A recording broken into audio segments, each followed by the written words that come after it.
This week I had a very interesting conversation with a friend of mine called Mosquito. And what he did was a very unusual thing. Because I spoke to him and I wondered exactly why he was pestering me for my own blood. And as a result of that, we had a beautiful conversation. And then he said to me, Mano, you seem to be worried. You seem to be so obsessed about the drop that I'm asking from you. Yes, I know I did not really ask in such a way, but this is exactly what I need. I need that drop for survival. And I looked at it and I said, but how dare you?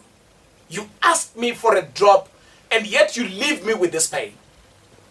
And dear Mosquito said to me, I want you to remember one day that you have gone out to donate blood. And when you were donating blood, I want you to remember that you donated a 1 liter pint. And here it is. I am here for survival. I'm not asking for a liter. I'm asking for just a drop. And you know, at that time, I felt deflated. And I looked at poor Mosquito, because if he did not get my blood, I don't know where he was going to get that blood for the night. And every time when we look at ourselves and the things that we give, sometimes we think that what is expected of us is just too much. And yet, there are times when we give a lot without even realizing that we are giving a lot. I've donated blood many, many times. And I've given away all those pints. But at that point, I realized that poor Mosquito was right. All he wanted was just a drop for him to survive. And then I looked at him and I said, but even if you have taken this, I know you leave me with a bit of pain. He said, no, hold on. You must be grateful, because I live here in South Africa and I just took your blood and I'm not giving you malaria. You should actually ask people who are in the places where it's hot, and all my friends who are giving away, they give this, they get this blood and also give malaria in return. But what I'm doing with you, I'm just taking so that I can live. But my friend out there, how many times have you actually looked at the power of giving and you just gave simply because you wanted, and you gave so much that perhaps was not really needed at that point, at that particular place? And for poor Mosquito, he needed it to live.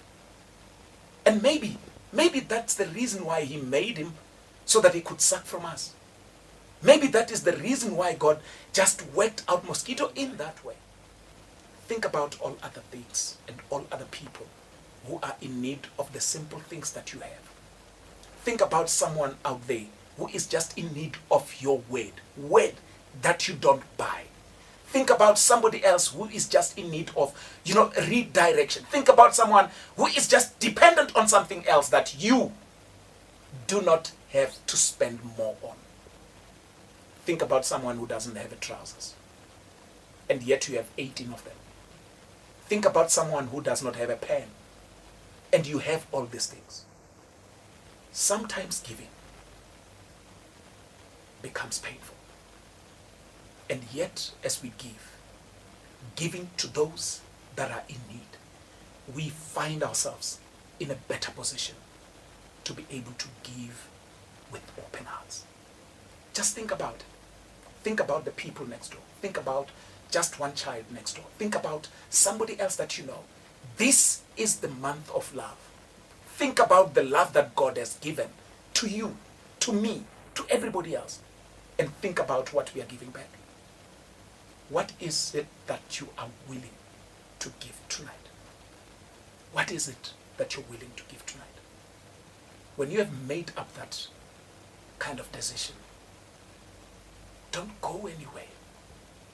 Just give. Just like I did with my friend. I've made peace with Mosquito.